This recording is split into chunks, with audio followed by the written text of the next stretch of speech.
قوم کو اپنے بزرگوں کی تاریخ سے ناواقفیت ہوتی ہے اور وہ اپنے پوروجوں کی تاریخ اور قربانیوں سے ناآشنا ہوتی ہے، وہ قوم اپنے مستقبل کے لیے اپنے صحیح رخ کو کبھی اختیار نہیں کر پاتی۔ اپنے پوروجوں کی قربانیوں کو ذکر کرتے ہیں جن کے صدقے کے اندر ملک آزاد ہوا اور غلامی کی لعنت سے ہم کو آزادی ملی۔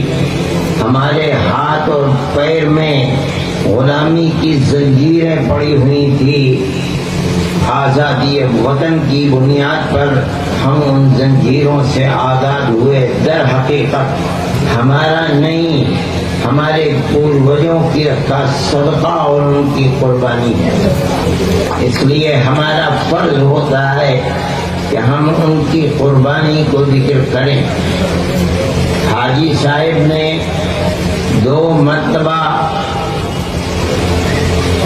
حاجی شیخ عبدالعزیز محدث دہلوی کا ذکر کیا ہے۔ میں ڈی ایم صاحب کو اور ایس ایس پی صاحب کو خاص طور پر بتانا چاہوں گا کہ بنیادی طریقے کے اوپر آزادی کی تحریک ان کی ذات سے لگی ہوئی ہے۔ سن 1799 کے اندر ترنگا پٹنم میں ٹیپو سلطان کو جب شہید کیا گیا تو ان کی لاش کے اوپر انگریز نے کھڑے ہو کر یہ اعلان کیا تھا کہ آج ہندوستان ہمارا ہے۔ 1799 کے بعد 3 سال تک جو ملک کے بڑے بڑے راجا اور مہاراجا اور نواب تھے، ان کی گردنوں کو دبانے کے بعد، اپنا غلام بنانے کے بعد، سن 1803 میں سب سے پہلے انگریز نے، ایسٹ انڈیا کمپنی نے دلی میں اعلان کیا کہ خلق خدا کی ہے، جنتا اللہ کی ہے، ملک بادشاہ سلامت کا ہے، لیکن آج سے حکم ایسٹ انڈیا کمپنی کا چلے گا۔ اس اعلان کے بعد شاہ عبدالعزیز صاحب محدث دہلوی جو اس زمانے کے سب سے بڑے عالم دین تھے، انہوں نے اعلان کیا تھا کہ آج ہمارا ملک غلام ہو گیا اور اس غلامی سے نجات دلانے کے لیے جہاد کرنا ہر مسلمان کا فرض ہے۔ اس سب سے پہلا اعلان تھا۔ کسی راجا کے اندر، مہاراجا کے اندر، نواب کے اندر یہ طاقت نہیں تھی کہ انگریز کے خلاف آواز نکال سکے۔ اس بوریا نشین آدمی نے سب سے پہلا اعلان کیا، اس کی سزا بھگتنی پڑی۔ انگریز نے ان کی جائیداد، ان کے مدرسے، ان کی مسجد کو خرد کر لیا، انہیں شہر سے نکال دیا، انہیں زہر دے دیا جس سے ان کے جسم کے اوپر سفید داغ پڑ گئے۔ مگر اس انسان کے اندر کیا آگ تھی کہ یہ سب کچھ برداشت کیا، 1 انچ قدم پیچھے نہیں ہٹا۔ اپنی زندگی کے اندر انہوں نے اپنے 2 شاگردوں کو، ایک سید احمد رائے بریلی اور ایک اپنے نواسے شاہ اسماعیل شہید، ان دونوں کو جہاد آزادی وطن کے لیے تیار کیا۔ سن 1824 میں شاہ عبدالعزیز صاحب کا انتقال ہو گیا، مگر ان 2 آدمیوں نے پورے ملک میں جہاں تک جا سکتے تھے دورے کیے، لوگوں سے اپنے ہاتھ پر، ہندو مسلمانوں سے عہد لیا کہ وہ آزادی ملک کے لیے قربان ہو جائیں گے، اور اس کے بعد انہوں نے منتخب کیا ہندوستان کے شمال صوبہ سرحد کو انگریز سے لڑائی لڑنے کے لیے۔ اسی لڑائی کے اندر 1831 کے اندر دونوں شہید ہو گئے لڑتے لڑتے۔ مسلمان بھی اس تاریخ کو نہیں جانتا. دنیا یہ سمجھتی ہے کہ جہاد آزادی وطن سب سے پہلا 1857 ہے.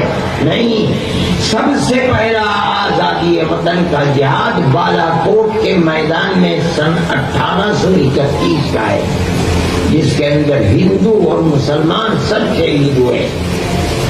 علماء صادق پور پٹنے کا ایک اب تو محلہ ہے، پہلے دوسری آبادی تھی، وہ لوگ تو واپس نہیں آئے وہاں سے، اور سن 1845 تک مارتے رہے. آج کوئی جانتا بھی نہیں ہے. جو لوگ وہاں سے واپس آ گئے تھے، یہاں آ کر انہوں نے پھر تیاری کی اور مکمل 26 سال تک تیاری کرتے ہندو اور مسلمان کو اکٹھا 1857 میں دوسرا جہاد کیا. اس میں اس مدرسے کی بنیاد رکھنے والے حضرت نانوتوی رحمۃ اللہ علیہ، حضرت مولانا رشید احمد صاحب گنگوہی بھی شریک تھے. مولانا رشید احمد صاحب تو گرفتار ہو گئے اور کسی کو یہ امید نہیں تھی کہ وہ زندہ بچیں گے، پھانسی دے دی جائے گی، مگر اللہ کی حکومت ہے، وہ زندہ بچ گئے. جب وہ باہر نکلے، ابھی تک دارالعلوم کا کوئی وجود نہیں تھا، جب وہ باہر نکلے اور عام معافی کا اعلان ہوا تو یہ دیکھا کہ انگریز کے لوگ گلی گلی کوچے کوچے گھوم رہے ہیں. باپ انگریز کی دشمنی میں شہید ہو گیا، بچے یتیم ہیں، گھر میں کچھ نہیں ہے، بچے بھیک مانگ رہے ہیں، ماں اپنی عزت و آبرو کی حفاظت کیے ہوئے گھر میں بیٹھی ہے. انگریز ان کے ہاتھ کو پکڑتا ہے اور کہتا ہے کہ بچہ ہمیں دو، ہم اس بچے کو مفت پڑھائیں گے، مفت لکھائیں گے، مفت کھلائیں گے، اس کو کپڑا دیں گے پہننے کے لیے، اور اس کو عالم بنا کر کے گورنمنٹ کی ملازمت دیں گے. اور ماں یہ سمجھتی ہے کہ میں مر رہی ہوں، میرا بچہ تو کھانے اپنے پیٹ کو بھرے گا، وہ چھوڑ دیتی ہے. ان لوگوں کے اندر غیرت تھی کہ وہ بچے جن کا باپ انگریز کے لیے قربان ہو گیا جان دے دی، انگریز ان کے بچوں کو اپنا وفادار بنانا چاہتا ہے. انہوں نے 1857 کے بعد 9 سال کے بعد ٹھیک 1866 میں دارالعلوم دیوبند کی بنیاد رکھی اور کہا کہ بچہ ہمیں دو. انگریز کہتا ہے کہ ہم پڑھائیں گے، ہم لکھائیں گے، ہم کھلائیں گے، ہم پلائیں گے، ہم پہنائیں گے. ہم کہتے ہیں ہم مفت پڑھائیں گے، مفت لکھائیں گے، مفت پہنائیں گے، مگر اس کا باپ انگریز کا دشمن تھا، ہم اس کے بیٹے کو بھی ملک کی آزادی کے لیے مجاہد پیدا کریں گے. یہ ٹھیک ہے. انگریز تو یہ کہتا تھا کہ ہماری حکومت میں سورج غروب نہیں ہوتا، صحیح کہتا تھا. یہ تو فقیر لوگ تھے، ان کے پاس تو کچھ بھی نہیں تھا، یہ تو بوریے پر بیٹھ کر کے اللہ اور اس کی کتاب کا سبق دینے والے تھے. ان کے پاس کیا چیز تھی؟ انہوں نے اپنی پوری قوم کو لگا دیا اور قوم کو یہ سکھلایا اور پیغام دیا، اگر یہ مدرسہ زندہ ہے تو تمہاری آنے والی نسلیں زندہ رہیں گی، اگر یہ مر گیا تو تمہاری نسلیں مر گئی، اس کی مدد کرو. آج 150 سال سے زیادہ ہو گئے، اس ایک دارالعلوم سے دنیا میں ہزاروں دارالعلوم پیدا ہو گئے اور کسی ملک سے ایک پیسے کی مدد نہیں دیتے. پوری قوم کو اس پر لگا دیا. یہ آج کی بات نہیں ہے، 250 سال سے قوم اسی کے اوپر لگی ہوئی ہے. اس زمانے میں ہمارا بجٹ کتنے روپیے ہوگا میں نہیں جانتا. آج دارالعلوم کا بجٹ 32-33 کروڑ روپیے ہے اور ایک ایک پیسہ قوم دیتی ہے، کوئی اور نہیں دیتا. اس دارالعلوم نے بہت لمبی بات ہو جائے گی، میں مختصر کرتا ہوں. جن سپوتوں کو پیدا کیا مجاہدین آزادی کو، ان میں سر فہرست شیخ الہند ہیں، مولانا محمود حسن. کہا جاتا ہے کہ وہ دارالعلوم کے پہلے پڑھنے والے ہیں. جب وہ پڑھ کر فارغ ہوئے تو ان کے دل کے اندر آزادی وطن کی آگ چبی ہوئی تھی. مسٹن جو گورنر تھا صوبہ جات متحدہ کا، وہ کہا کرتا تھا کہ شیخ الہند کو اگر جلا کر راکھ کر دیا جائے گا تو اس کی راکھ سے بھی انگریز کی دشمنی کی وہ آئے گی. ایسا آدمی تھا، اس نے اپنی ساری زندگی کو قربان کر دیا. ایک جلا وطن حکومت بنائی افغانستان کے اندر، جس کے صدر راجا مہندر پرتاپ سنگھ تھے. وزیر خارجہ حضرت شیخ الہند رحمۃ اللہ علیہ کے شاگرد مولانا عبید اللہ سنگھ جی تھے. یہ ان کو بھیجا تھا کہ وہاں جا کر کے جلا وطن حکومت ہندوستان کے خلاف بناؤ. کوئی مثال ایسی نہیں ملتی کہ ہندوستان کے لوگوں نے کہیں جا کر کے جلا وطن حکومت میں اگر ملتی ہے تو دارالعلوم دیوبند کے ثبوت سے ملتی ہے. یہ دماغ دیا انہوں نے.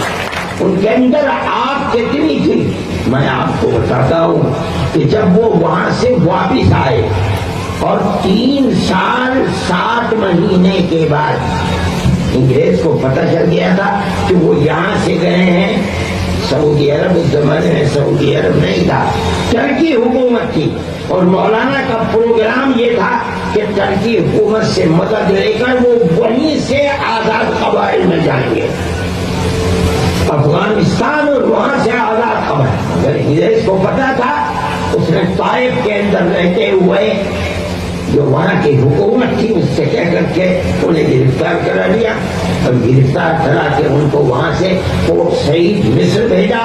وہاں تھوڑے دن رکھ کر کے اور ان کے اپنے 4 شاگردوں کے ساتھ ان کو مالٹا بھیج دیا، جہاں انہوں نے 3 سال 7 مہینے قید بہ مشقت گزاری ہے. ایک ساتھی حضرت کے شاگرد حکیم نصرت حسین غازی پور کے تھے، وہ وہیں ان کا انتقال ہوا، آج بھی وہیں ان کی قبر ہے. اس کے بعد یہ 4 ساتھی واپس آئے.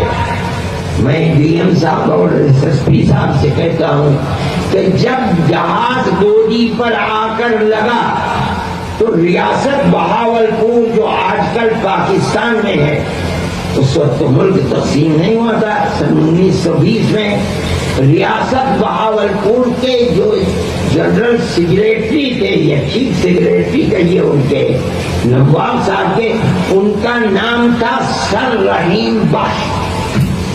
انگریز نے ان کو سر کا خطاب دیا تھا. انگریز نے ان کو بھیجا، سیڑھی لگ گئی، کسی کو جانے کی اجازت نہیں تھی. وہ گئے اور جا کر حضرت شیخ الہند رحمۃ اللہ علیہ سے عرض کیا کہ حضرت آپ سب سے بڑے ودوان تھے اور دارالعلوم دیوبند میں سینکڑوں لوگ آپ سے لابھدائک ہوتے تھے. آپ بہت بڑے فقیر تھے، لوگ آتے تھے، مرید ہوتے تھے، آپ ان کے گرو تھے، چیلے آتے تھے. آپ چلے گئے اور ہر شخص پیاسا ہے. آپ نے ساری زندگی انگریز کی مخالفت میں لگا دی، مگر انگریز کی حکومت تو اپنی جگہ پر ہے، اس کو تو کوئی ہانی پہنچی نہیں. اب ہماری تمنا یہ ہے کہ آپ ایک جگہ بیٹھ جائیے دیوبند میں، بس اپنی اس تحریک کو ختم کر دیجیے تاکہ جو پیاسے ہیں ان کی پیاس تو دور ہو. جب وہ کہہ چکے اپنی بات تو شیخ الہند بڈھا آدمی جس کو مالٹا کی سردی نے ختم کر دیا تھا سنبھل کے بیٹھ گیا اور کہا کہ آپ اپنی بات کہہ چکے. جس زمین میں انگریز کی حکومت ہے میں آیا ہوں، مجھے جینا تو جینا، اس زمین میں مرنا بھی پسند نہیں ہے. میں تو صرف اس لیے آیا ہوں کہ میں اعلان کروں کہ انگریز کی غلامی حرام ہے. اور رحیم بخش صاحب، اگر میرے پیروں میں طاقت نہیں رہی اور میں بوڑھا ہو گیا ہوں تو میں چارپائی پر لیٹ جاؤں گا اور اپنے شاگردوں سے کہوں گا کہ میری چارپائی کو اپنے کاندھوں پر اٹھا کر گاؤں در گاؤں لے چلیں، اور میں اعلان کروں گا انگریز کی غلامی حرام ہے. یہ آگ تھی لوگوں کے اندر، یہ وہ آگ تھی جس نے اس ملک کو آزاد کیا. ان کے شاگردوں کے اندر وہی آگ دبی ہوئی تھی۔ میرے بھائی، میں ڈی ایم صاحب سے کہتا ہوں، اب میری اس بات سے آپ توجہ کریں کہ اسی شیخ الہند کے نام پر اکھلیش حکومت سے کہہ کر ہم نے یہ ہسپتال قائم کرایا تھا، میڈیکل کالج سہارنپور کے اندر، شیخ الہند میڈیکل کالج، مگر نفرت کی سیاست کو آگ لگ جائے کہ اس کالج کو ترقی تو کیا ہوتی، جو وہاں بہترین ڈاکٹر تھے ایک ایک کر کے چن کر کے نکال دیا گیا۔ اور یہ میرے ایم پی صاحب بیٹھے ہیں، یہ میری بات کی تصدیق کریں گے، نہ دوا ملتی ہے نہ ٹیسٹ ہوتا ہے، 10 بجے تالا کھلتا ہے اور دن میں 1:30 بجے بند کر کے بھاگ جاتے ہیں۔ میرے دل میں یہ درد ہے کہ ایسا وطن کا ثبوت جس نے اپنی جان کو قربان کر دیا وطن کے لیے اور اپنے شاگردوں کی ایک جماعت بنائی، جب تک آزادی وطن نہیں ہوئی اس وقت تک بیٹھے نہیں۔ آج اس کے نام کے اوپر جو میڈیکل کالج تھا اس کی جیسی دلگن بنی ہوئی ہے، لوگ جانتے نہیں کہ وہ آدمی تھا کیسا۔ آپ کو اس میں مدد کرنی چاہیے۔ ایسے ثبوت کے نام پر میں کہتا ہوں، اگر کسی دوسرے کے نام کے اوپر یہ کالج ہوتا تو یہ بات نہ ہوتی جو آج اس کے ساتھ ہو رہی ہے۔ شیخ الہند کے نام کے لیے یہ کالج کچھ بھی نہیں ہے، دارالعلوم، اور ساری دنیا کے اندر ہزاروں مدد، 10,000 مدرسے، میں کہتا ہوں 50,000 مکتب اور مدرسے وہ شیخ الہند کو زندہ رکھنے کے لیے کافی ہے۔ صرف اس لیے کہ وہ لوگ جنہوں نے ملک کو آزادی دلائی ہے اپنے آپ کو قربان کر کے، ان لوگوں کے نام کے ساتھ اس قدر میں سمجھتا ہوں کہ لوگ تاریخ کو جانتے نہیں ہیں۔ اس میں آپ کو مدد کرنی چاہیے۔ شیخ الہند نے اپنے جانے سے پہلے اپنے شاگردوں کی ایک لائن لگا دی۔ حضرت مولانا مفتی کفایت اللہ صاحب شیخ الہند کے شاگرد ہیں، حضرت مولانا حسین احمد مدنی شیخ الہند کے شاگرد ہیں، عبید اللہ سندھی شیخ الہند کے شاگرد ہیں، جن کے دلوں میں آگ تھی۔ افغانستان، روس، ترکی اور کہاں کہاں ہو کر کے جہاں گئے وہاں انقلاب پیدا کیا۔ جمعیت علماء کا وجود انہی کے دم سے، سب سے پہلے صدر جمعیت علماء کے مستقل حضرت شیخ الہند وہاں سے واپس تشریف لائے ہیں 1920 میں۔ تو دلی کے اندر جو اجلاس ہوا اس میں حضرت شیخ الہند کو صدر بنایا گیا اور اس کے صدر وہی تھے اسی جلسے کے، لیکن 12 دن کے بعد ان کا انتقال ہو گیا۔ میں یہ کہتا ہوں کہ یہ دارالعلوم کی تاریخ ہے۔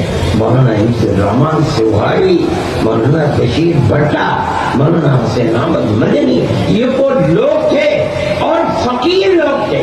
میں کہتا ہوں شیخ الہند اتنا بڑا لیڈر، اور مولانا ابوالکلام آزاد یہاں آ رہے ہیں ان کی زندگی کے اندر، صلاحت کے گاندھی وہ آ رہے ہیں، گاندھی جی آ رہے ہیں، بیٹھ رہے ہیں۔ انہوں نے آ کر کے اپنے آپ کو فقیر بنا کر کے رکھا۔ آج ان کی قبر جا کر کے دیکھو، ان کے خاندان کے اندر اگر اینٹ گر جاتی ہے تو اس اینٹ کو رکھنے کی طاقت نہیں ہے۔ آج جو لوگ سیاست میں 40-40 کروڑ میں بک رہے ہیں، پارلیمنٹ کے ممبر 1-1 ارب میں بک رہے ہیں، یہ وہ فقیر تھے جو چلے گئے اور کچھ لے کر کے نہیں گئے۔ ملک اور قربانی ان کا اپنا جذبہ تھا۔ ان کے جو شاگرد رہے مفتی کفایت اللہ کا مکان بھی نہیں ہے، حضرت مدنی کچھ بھی نہیں ہے، چھوڑ کر کے رہے۔ جو بچوں کو وراثت ملی تھی وہ 150-100 سال ہوتی ہے، وراثت کے اندر بچوں کو، بچیوں کی وراثت کیا تھا، کچھ نہیں لے کرتے تھے۔ ان کی زندگی فخر و تربیتی کی زندگی، مگر آج ملک کے اندر اس کی کوئی قدر و قیمت نہیں ہے۔ آزادی وطن کے لیے کیا کیا لوگوں نے؟ کچھ نہیں۔ میں کہتا ہوں دارالعلوم کی وطن ان لوگوں کی یادگار ہے، انہوں نے دارالعلوم آج تک دارالعلوم اپنی اسی روش پر چل رہا ہے۔ صحیح ہے اس طرح کے لوگ نہیں ہیں، لیکن دارالعلوم کے بے شمار لاکھوں آدمی